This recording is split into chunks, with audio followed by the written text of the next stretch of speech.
महाराष्ट्र विधानसभेच्या 288 जागांसाठी सकाळी आता 8 वाजल्यापासून जिल्हा मुख्यालयात मतमोजणी सुरू होणार आहे। मुख्यमंत्री एकनाथ शिंदे, उपमुख्यमंत्री देवेंद्र फडणवीस, अजित पवार, नाना पटोले, पृथ्वीराज चव्हाण, राधाकृष्ण विखे पाटील, बाळासाहेब थोरात, नसीम खान, आदित्य ठाकरे, अमित ठाकरे, नवाब मलिक आणि झिशान सिद्दीकी या नेत्यांचे भवितव्य ठरणार आहे। महाराष्ट्र विधानसभा निवडणुकीची मतमोजणी आता 8 वाजता सुरू होणार आहे। सत्ताधारी भाजप प्रणित महायुती आणि सत्तेत परतण्याचा प्रयत्न करणाऱ्या महाविकास आघाडी यांच्यातील लढतीच्या निकालाकडे आता सर्वांचे लक्ष लागले आहे। कारण राज्याच्या भविष्याचा निकाल आज ठरणार आहे असं म्हटलं तरी वावगं ठरणार नाहीये। पुढच्या 5 वर्षांसाठी राज्याच्या तिजोरीच्या चाव्या कुणाच्या हाती जाणार, राज्याचा गाडा कोण हाकलणार याचाच निकाल आज स्पष्ट होणार आहे। राज्यात यंदा महायुती विरुद्ध महाविकास आघाडी अशी लढत पाहायला मिळाली होती। अशातच आजच्या निवडणूक निकालांमध्ये कोण बाजी मारणार हे पाहणं महत्त्वाचं ठरणार आहे।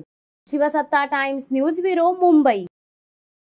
दे धडक बेधडक वृत्त देणाऱ्या आपल्या शिवसत्ता टाइम्स न्यूज चॅनलला लाल बटन दाबून सबस्क्राईब करा आणि बेल आयकॉनला क्लिक करायला विसरू नका।